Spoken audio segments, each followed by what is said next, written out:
Welcome to Truth by Billie Beene. Today's date, May 26, 2026.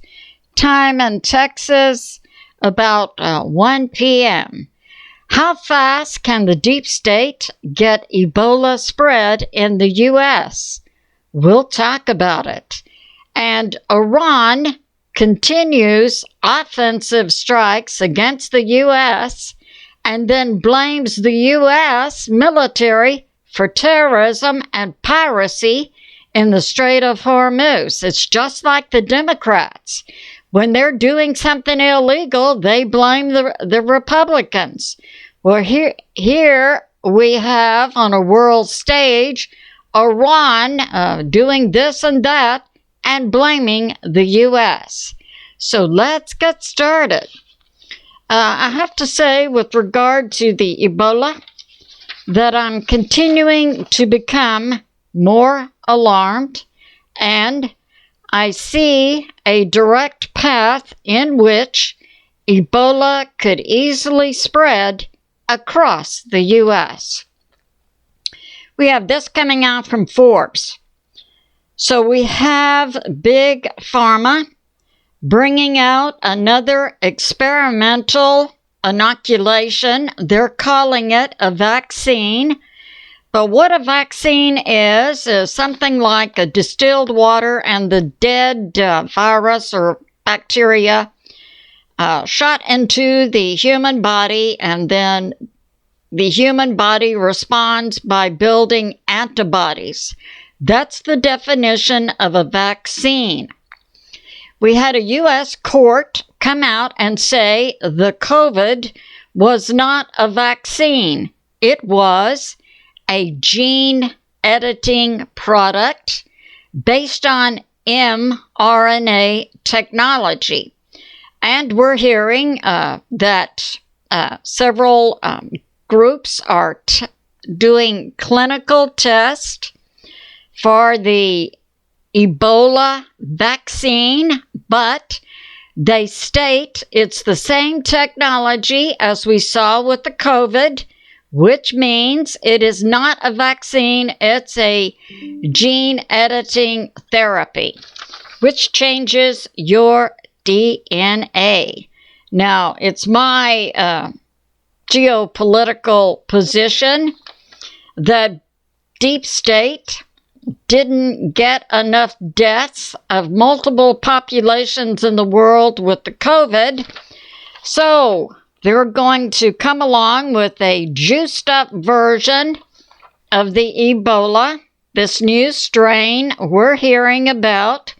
And I submit, as we go along, just like we saw and my research also revealed, the COVID was a bioweapon. It had been taken into a lab and juiced up with this and that, including HIV, a little bit of Ebola. That was the contagion part.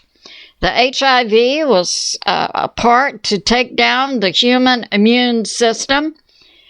The COVID was a bioweapon, as testified to by two Texas A&M profs, both of whom had 50 years of experience in bioweapons.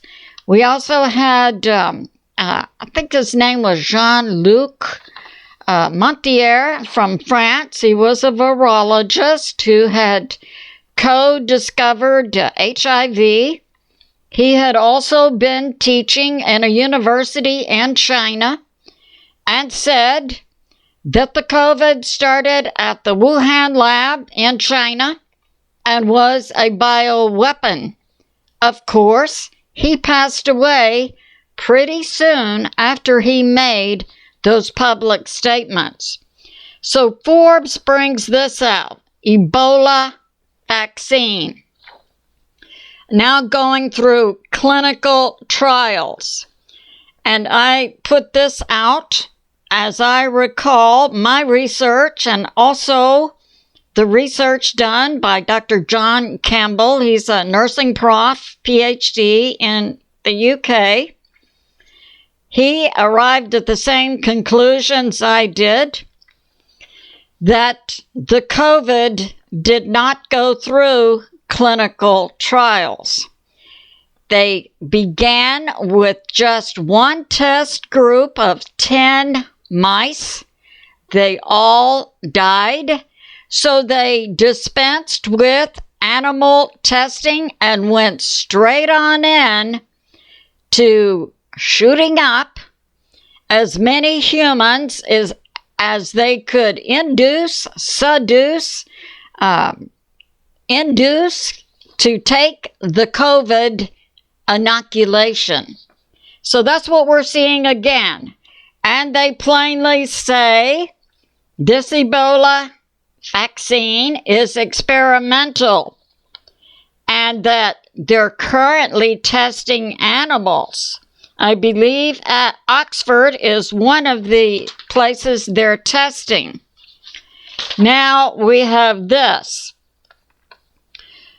We also have in Africa an institute.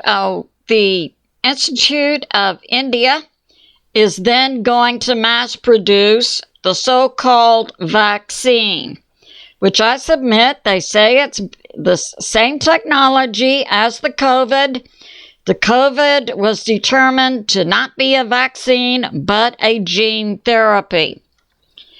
And we have today a rise in the number of deaths and cases in Africa, pushing on up 950 to 1,000 cases, a rise in deaths up to 220. And we've had the third attack in 4 days on the medical facilities in the Congo. This young man brought a gun and started shooting up the medical center. He wanted to claim the dead body of a family member. They had there 18 people who were being treated for the Ebola, who then fled back into their communities. Expect a much wider spread. And the UN says the Ebola in Africa, we were seeing it in 3 countries, the Congo, Sudan, and Uganda. The UN says it now likely will spread to 10 countries. So that's going on. And what do we have going on in the U.S.? And I have to say this. A few years ago, when Obama was in office, we had 2 cases of Ebola in the U.S. It was at that time that I began to lose faith in the CDC. On one of the big channels, TV channels, we had a representative from the CDC talking about treating Ebola and said that you could wear gloves if you wanted to. I mean, Ebola is a bio-level 4 contagion. You have everything on, plus a separate oxygen tank on your back, so you're not even breathing the same air. If that's the best the CDC can do with regard to Ebola, and it's my personal belief that based on what I'm hearing now, I believe we're going to see it spread in the U.S. Now, we saw the State Department put in place only one airport, Dulles in Washington. Could U.S. citizens come in who had been in certain parts of Africa in the last 21 days? Now they're including Atlanta and Bush International in Houston. And the way they're going to do it, if a person has been in certain parts of Africa in the last 21 days, they're going to screen them at the airport. You know, you come on in here, we're going to take your temperature like that. But all those other people on the plane with you, well, hey, they can just go on about their business through the airport and back to their communities.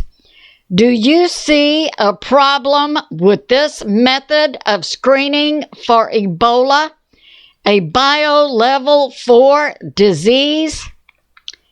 Just saying. But when you big pharma want something, they can pay off a whole lot of people. So that's going on. And now we'll talk about what's going on in Iran. So in my earlier video today, I brought out that probably about Friday or Saturday morning, there had been a dust-up between the U.S. military and Iran because Iran was engaging in offensive strikes, trying to hit U.S. warplanes and so on. And the U.S. responded defensively. We have today Iran once again operating offensively against the U.S. military. We have this from 2CTV, that we have the IRGC now launching drones and missiles against the U.S. military, and of course, the U.S. military responding defensively. CENTCOM makes a point to state that the U.S. is not breaking the ceasefire, but that the U.S. military is responding defensively. So that's going on. And we have this. So we have that. Also, senior leaders of the IRGC inside southern Lebanon near the Strait of Hormuz have been hit by the U.S. and taken down. The U.S. has also hit an IRGC airport near the Strait of Hormuz. CENTCOM says it's self-defense. And we have this. We have now that Iran was also firing missiles and drones toward U.S. warships again today. For some reason, Iran wants to reignite a conflict. We have Israel continuing in self-defense against the Iranian proxy Hezbollah in Lebanon. We have the president of Iran, Prigozhin, claiming that the U.S. military are terrorists and they are engaging in piracy in the Strait of Hormuz. Now, who is it who's firing on commercial ships and tankers? It isn't the U.S. unless they try to run the blockade, but it is Iran in the Strait of Hormuz. And we have this. So we have the UK regarding the Strait of Hormuz, that, yes, when there's no more shooting, the UK and Europe, well, they're going to come in and help patrol the Persian Gulf and the Strait of Hormuz. So that's going on. So this concludes my flash update. No doubt I'll be back later today. I love you, and I'll see you soon.